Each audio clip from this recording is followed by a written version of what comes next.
Hello beautiful friends, happy September. Today I'm doing my August reading wrap up. I'm so excited to be filming. I've been sick for a little bit, so it feels nice to be back. Hopefully my voice will keep up for this. So as usual, this book video will be sorted by genre, so we're going to start with cozy mysteries, then I have like a general mystery category which has a lot of cozy-esque mysteries in it, so definitely stay around for those if you like cozy mysteries. And then we have a thriller section, so let's go ahead and hop into cozy mysteries. So let's start with one of my favorite cozy mysteries that I read this month, and that is Resort to Murder by Annie McEwen. Amazing! So at the beginning of this book, she mentioned that Ellie Alexander, I think, mentored her or like gave her some feedback and stuff on her book. And you can really tell, like if you like Ellie Alexander's writing style, I feel like this has really similar vibes. I feel like the family themes in this are really strong. I really love our main character. So Emmy is an interior designer. She's returned home from Chicago to Northwoods in Wisconsin. Her family owns this like lake cottage resort. They have all these cabins they rent out. Beautiful setting. This one does take place in April. If you're curious, I thought maybe it'd be fall just because it looked kind of autumnal from the cover, but it was just excellent. The mystery was great. I pieced it together and I just adored it. And the two dogs are great. Her parents are great. She's got a younger brother. Her best friend is zany and amazing. There's a burgeoning romance in this. I mean, this just hit everything.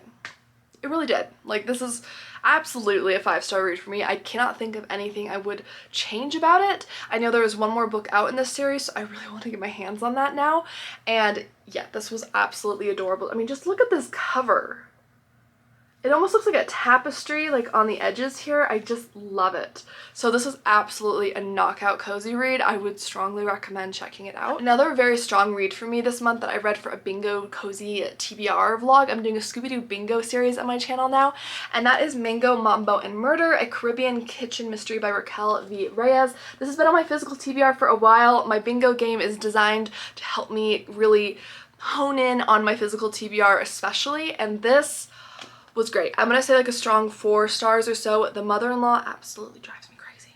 She has, the word boundary, I don't think it's in her vocab. But her main character, Miriam, is absolutely an amazing character. I just really sympathize with her. I like her story. She's got a young son. She's married. They are moving to Florida to kind of restart their life, and they're gonna be near their husband's family. And she also gets this job kind of hosting this like cooking segment on a show, and you get to learn more about Caribbean food, which I absolutely love because it's not type of food I'm super familiar with, and I would like to be more familiar with it, but I loved Miriam as a character. I'm so interested in reading more in this series. I think a 4th book is coming out this year actually for the series, so it is an ongoing series and I'm really excited. Okay, so I actually listened to the rest of the Stationery Store Mystery Series by Vivian Conroy this month, and I was really excited. So book 2 is called For Letter or Worse, and then book 3 is called The Glitter End. For Letter or Worse is my favorite in the series. So I have read book 1, I have it on my shelf, and I really enjoyed it. It takes place in this small town in Montana. It's very like kind of western feeling. There's like tumbleweeds. There's a cute German shepherd dog that one of the main characters has, and it's 2 best friends who are running this stationery store, which I really love. I love anything to do with stationery, stickers, washi tape, planner stuff, journals, absolutely adore it. So the second book, For Letter or Worse, I really enjoyed. I gave that one 4 stars. But when I got to book 2 or 3, I was just so disappointed. I think I ended up giving it 2 stars on Goodreads because, and as far as I know, this is a complete series. I think this is the last of the series. Glitter End had such promise. There was such a cool concept. The story starts where they're putting together this like miniature design, like I'll zoom in on the cover so you can kind of see it, of the town. And this like eccentric artist comes to town to like, because she does these for a living and everything, and it's really interesting. Her story is very interesting, but the book, it felt like over a third of this book was focused on the romance, and I was just so disappointed because not only am I not a big romance fan myself, like if it's there, it's like a subplot or something, great, whatever, I don't care. But it was like predominantly, it was more of the plot than the mystery, it felt like, and then the romance itself was so middle school, like high school. The main character just the entire book was like, does he like me? Should I say something? Like that was like the whole book, and I was just like, I can't like if you, I don't know. I couldn't I finished it. Again, the mystery itself was solid. There wasn't much time dedicated to the mystery, and I was so disappointed because I really did enjoy book 1 and 2. I gave them like, I think 3.5 stars for the first book, like 4 some stars for the second book. This one I gave 2 stars because the romance was just so heavy and domineering in the third book, and it was just so irritating. I was like, okay, it's like, please, you're adults, like, just say something. Like, just, I don't know. So I would still recommend the first 2 books in this series, but I didn't love book 3 personally. If you read all 3 books, let me know. Did you think it kind of tanked towards the end of the series? Let me know your thoughts. One that I adored, and I read this for my bookish vlog as well, was Bitter Words by Jan Fields. This is the second book in the Secrets at the Castleton Manor Library. I checked this out for my library. It's excellent. So this series is one where every book is written by a different author. There are a few repeat authors, but so I was nervous going into the second book because I didn't know if I'd love it as much as the first book. I loved it. I absolutely loved it. It was just as good. 5-star read, phenomenal, amazing. The setting, The Secrets of the Castleton Manor, is gorgeous. They host all these events. They have this really fabulous library with all these rare books and manuscripts. And in this one, they're actually hosting like a cooking book like host. So she is a big like cooking star, reality TV star, and all these people are coming with their cookbooks. There's other cookbook authors. You get to learn about the industry and like copyright around recipes, which was really interesting because I've never thought about that much. I really liked Cookie, who was like the big guest star. She was very kooky. I really liked her. If you like cats, you will love Watson. Watson is this adorable, I think they're called like tuxedo cats. And you get to read little parts of the book from him. It's not very long. Let me see. So you'll see these like short little bits marked with the paw prints, and they're in italics, and that is the little Watson section. So you get to read things from his perspective, and occasionally he helps find clues that only a cat would be able to find because of his small size or enhanced sense of smell, things like that. So I absolutely recommend this series. If you like bookish series, if you like very event heavy cozy mystery series, if you like cat heavy cozy mystery series, this is just such a strong cozy series. I cannot wait to pick up the next book. One Poison Pie by Lynn Cahoon. My friend Sonia got this for me, and oh my goodness, this was so fun. This was a supernatural cozy. The main character is a kitchen witch, which I like. So basically she kind of has these abilities. She can put a touch of magic in her recipes. She has some like, I don't know, she can kind of sense things, but it's not like super heavy with the powers, so it's still very much driven by the sleuthing. There is a pretty strong romantic subplot in this one, so if you enjoy that in your cozies, keep that in mind. I liked Mia as a character, and I really enjoyed her family, who also have some witchy abilities. That was really fun and interesting. Her ex, he is a piece of work. He is absolutely a piece of work. But this was just such a good mystery overall. I enjoyed it. The cover for this one, it particularly just catches my breath. I love it. It's so perfect for fall.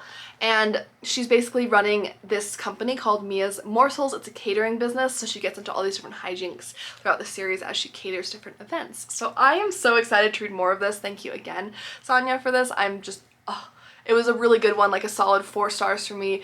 I'm just dipping my toe into more supernatural cozies, and this was a really good pick. You guys are going to be surprised, but I DNF'd this one. I am shocked, actually. I love Jen McKinley. I love her Cupcake Bakery mystery series. I love her Library Lovers mystery series, and I wanted to start her Hat Shop mystery series because I have, I think, book 2 or 3 on my TBR cart. So I found book 1, and I was listening to it on audio. I couldn't get into this book for the life of me. Not at all. I actually read part of it physically from my library, and then I was listening to some of it on audio. Both times I really was just bored.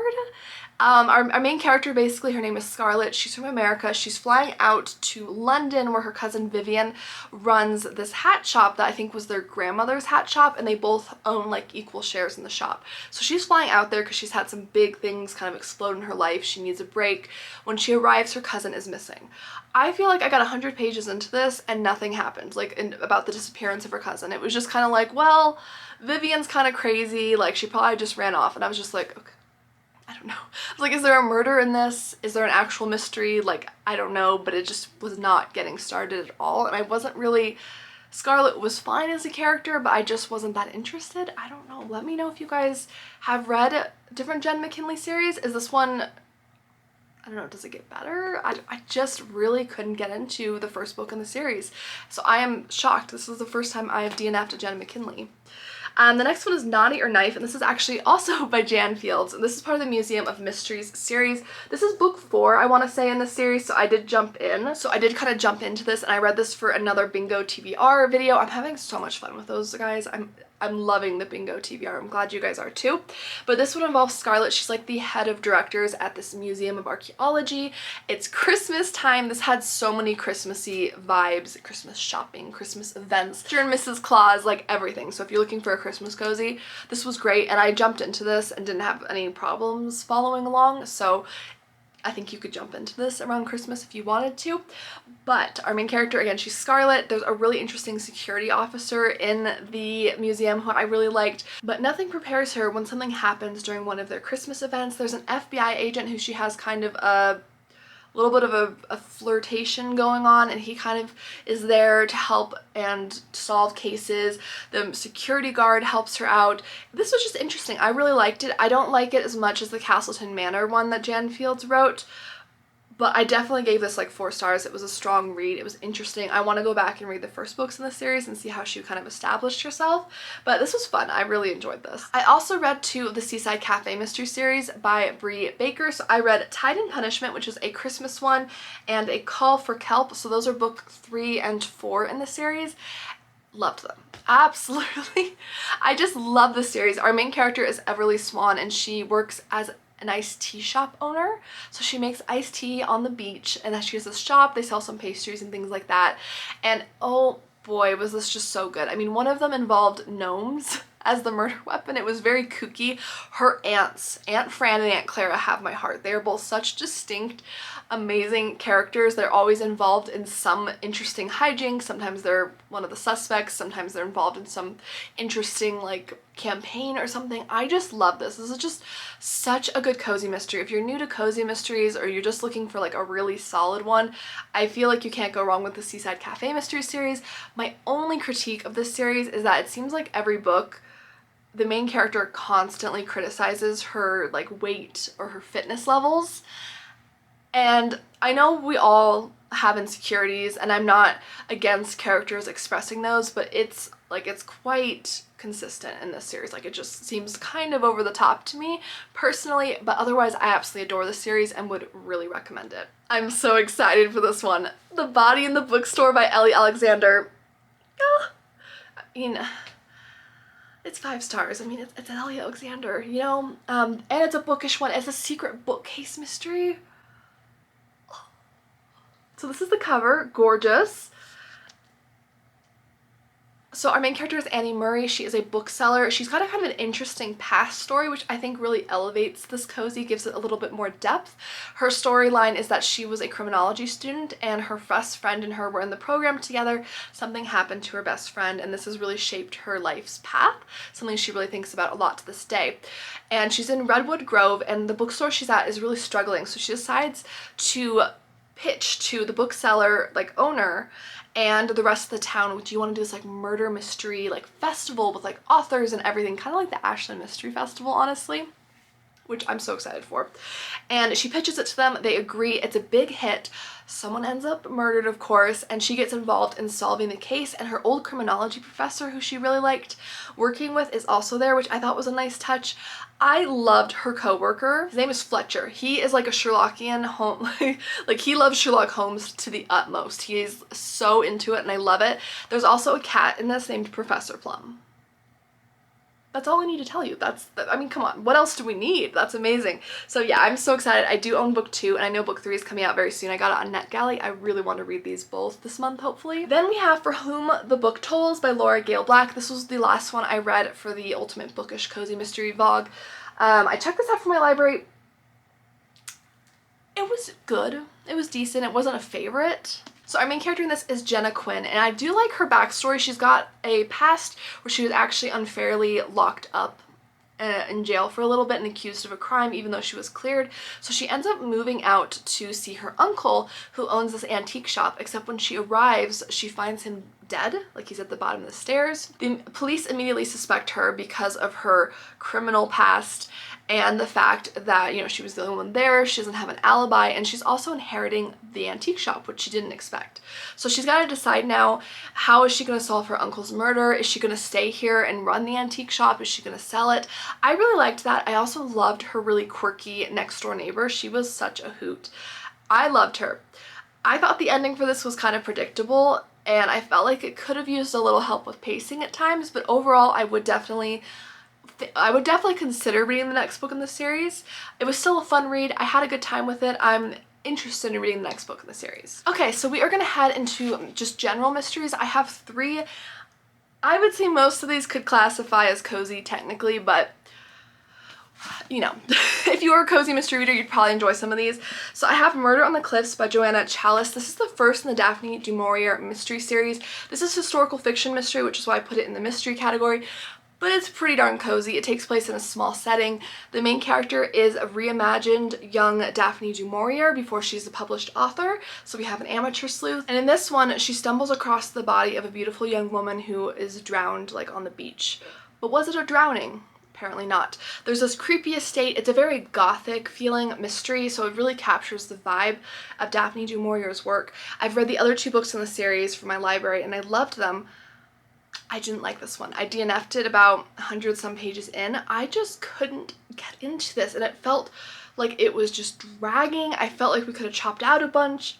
I was just not in it. Again, this was in my bingo TBR game vlog, so I'll link it above if you want more, but I just couldn't get into this.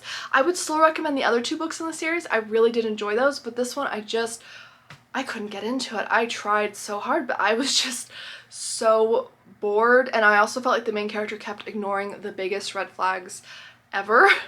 So didn't love that. What I did love, Death on the Nile by Agatha Christie. Agatha Christie. I mean, it's Agatha Christie. I mean, you know, I expect greatness when I read Agatha Christie, and wow, I can see why this is one of her most popular books. I'm so excited. I want to find the movie to watch with my husband. So I actually part read this, part listened to it, and I loved David Suchet's narration. It was gorgeous, beautiful, added so much to the story. The characters, everything about this. This was my first full-length Hercule Poirot novel. I've read some of the short stories, so I was familiar with the character, and of course he's a very iconic character. But this was my first like full endeavor into Hercule Poirot, and I'm hooked. I'm so excited. Like, I love Miss Marple, absolutely, but Hercule Poirot is fun, so much fun. So absolutely, this just involves, you know, Hercule Poirot is on this like kind of boat that's going along the Nile. There's a lot of very rich people on board. Someone ends up being murdered. He gets involved, so it is kind of a closed mystery. Oh, just the way that this murder was carried out was just fabulous, brilliant. I loved it. I absolutely loved it. There was just absolutely nothing I would change. I adored it. Then my last mystery, this one again has a very gothic feel to it. This is The Third Wife of Faraday House by B.R. Myers. This is a historical mystery. It takes place in November 1816. And this gives very Rebecca and like Jane Eyre vibes, which is high praise for me because I love both of those. Our main character is Emmeline, and she is in love with this like ship captain or like Navy admiral. You can tell I don't know anything about ships and stuff like that, but you know, like a sailor person. She's in love with him, but things go awry and she gets sent away to marry this man who's previously had 2 wives. So she would be the third wife of Faraday House.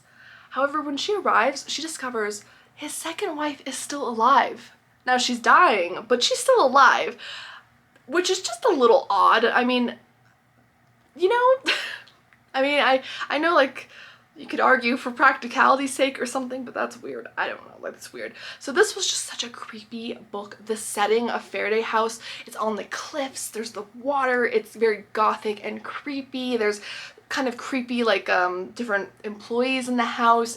The man himself is very like standoffish and just you're not sure about him the whole time.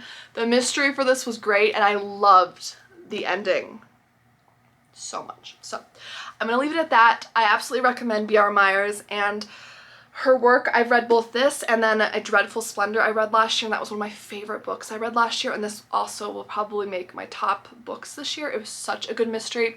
Would I call it a cozy mystery? No, but you do have an amateur sleuth, you have a small setting, it's overall quite clean. I think there's some darker themes, but it's not super explicit in any way that I could really recall. So if you like a historical fiction, pretty cozy mystery, I think you would still enjoy this. Thrillers. This was a doozy of a month for thrillers. I had like one or two I really enjoyed, and then everything else tanked. I don't know what it is. I had the worst luck with thrillers. I really did. So let's start with one I enjoyed. I really liked Like Mother, Like Daughter by Kimberly McCreight. This was my book of the month pick. This was such a good read. I love the mother-daughter dynamics in this. We're reading from both of their perspectives, and there's multiple timelines and stuff. It's super fascinating. So our main primary character we're following is Cleo, and she is a college student. She has a very estranged relationship with her mother. She arrives home and she discovers her mother is missing, and she was in the middle of cooking dinner. Like, she's gone, and it seems like there might have been a struggle. She calls the police. They're trying to find her mother. Now, her mother has a very interesting job. I'm going to just leave it at that because I do not want to give any spoilers. Just the less you know going into this, the better. But that's the general premise. I loved this. If you like a really interesting like domestic psychological thriller, I think this was great. If you like strong family themes, I think this is great. I had such a fun time, I could barely put this down. So this was definitely a highlight of the month for thrillers. One that was not a highlight was Too Good to Be True by Carola Lovering, and I am so disappointed. So I bought this used. It's a book of the month from March 2021, so it came out probably in 2021. I bought this used. I was really excited. Let me see. One love story, two marriages, three versions of the truth. So you're reading from multiple points of views, but your primary point of view is you're reading from Sky Starling, who has recently been proposed to by her boyfriend, and her boyfriend is married to someone else, and she's going to find that out at some point in this book. So you know there's going to be this, eruption. So you're reading this, you're reading about her joy and her excitement, and you're just like, oh gosh, this is not going good places. So the first half of this I loved. I read this for one of the bingo vlogs, and I was raving about it for the first half. The ending for this made me so mad. I really, really didn't like the ending. I feel like it just kind of pitter-pattered out. I did not like it. I really can't go into details because it would ruin the twist, but I really didn't like the ending. So that was that. Another one I was really disappointed in was Pretty Dead Queens by Alexa Dunn. So this is a library book. It's a little shiny, sorry about that. This is a young adult thriller. I've read a couple young adult thrillers, and most of them so far have been good. I've enjoyed them. I mostly read adult thrillers, but this had a good premise, so I was really excited about it. So our main character is Cecilia. She's 17 years old. Her mother has recently died due to cancer, so she moves in with her eccentric grandmother, who actually writes novels. She's a famous author. She has this wealthy, huge manor, so fantastic setting, fantastic premise. And she starts going to high school, and she realizes that the homecoming queen, many years ago, was murdered. And this was actually what one of her grandmother's books was based on, one of her big hits. And unfortunately, this homecoming season, a copycat killer is on the loose, and this happens again. So she gets involved with this. I just couldn't get into this. I don't know. Like I said, it's young adult, so I'm struggling to put words into it, but there's just a lot of focus on high school antics and things like that, which I would expect. So I just don't think I was the right audience for this. I ended up DNFing it pretty quickly into it. Again, I loved the premise, I loved the setting, the creepy estate, the cold case connected to a current case is a trope I really love, but I just don't think I was the right person for this. One book that I loved, this thriller was amazing. This was gonna make my recommendation videos for thrillers, and that is Look in the Mirror by Catherine Steadman. This is definitely more of a summery thriller. You can tell some of the tropical settings here on the cover. This was amazing. I thought this would be good. It had a great premise. It was excellent. So we have two characters' points of views. We have Maria and Nina. Nina has recently inherited her father's estate because her father's passed away. He was a very brilliant intellectual man. She is as well, although she's feeling a little bit lost with herself and her career. But she discovers her father had this luxury beach home on a tropical island, and she had no idea. No idea. And she thought she was very close to her father, so she's shocked. So she travels out to this home to figure out what's going on, to see if she can find out more about what's happening.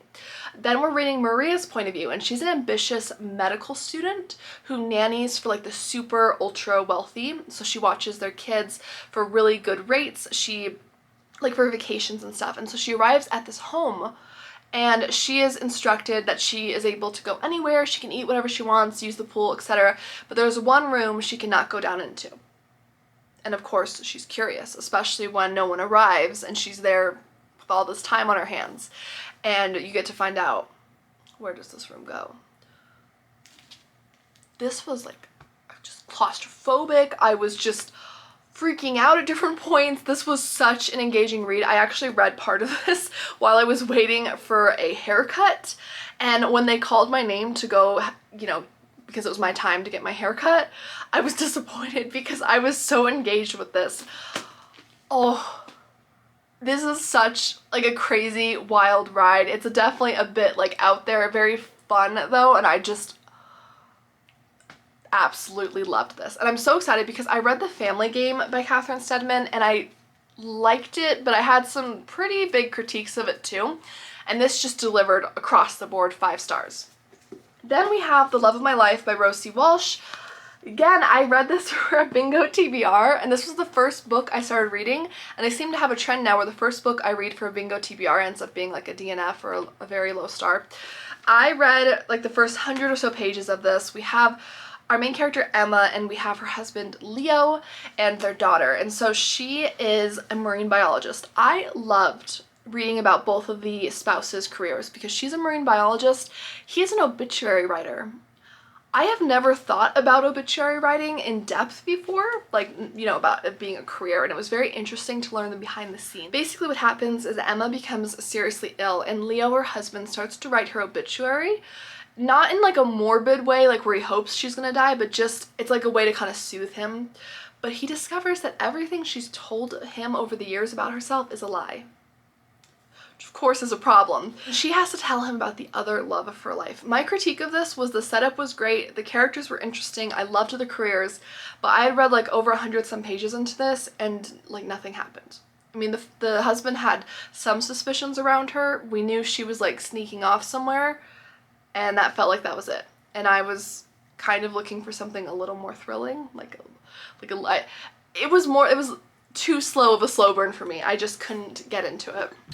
Oh, and then one more I did read is Something Happens to Me by Alex Finley. I did really enjoy this. I think I gave it like 4 stars. Not my favorite, but good. Basically, there's this incident that happens with a young man and his girlfriend. One night they're in the car and they get like attacked, and the girlfriend is stolen from the car, never to be seen from again. And he's accused of the crime, but they clear him. They can't find anything to prove that he did it. Well, he changes his name. He goes off to college to become a lawyer. He's off in like Italy, Europe, when his father calls him to tell him that his girlfriend's car has finally been found all these years later in a lake. And she wasn't in it, but 2 men were. And this ends up with him like getting involved in figuring out what actually happened to his girlfriend all those years ago. I thought this was really good. I read it really quickly. Not an all-time favorite, but definitely a really solid read. If the premise interests you, I would recommend it. And then last but not least, I do have a nonfiction I read this month. That is The Anxious Christian by Rhett Smith.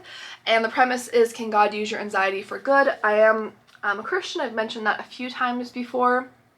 And this book kind of goes to answer, is anxiety unchristian? Because the idea is sometimes if you're like an anxious person and Christian, it's like, well, you know, if you have faith in God, shouldn't that resolve your anxieties and like your worries?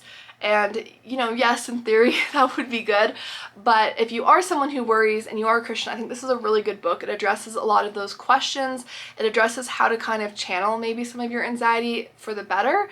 And I just found this to be overall a really comforting book. I'm someone who definitely is prone to worrying. So I just wanted to throw this in there in case you are someone who wants to read any like type of Christian nonfiction. I found this to be a very helpful book. It's one that I think I could see myself revisiting in the future, so I'm really glad that I do own my own copy of it.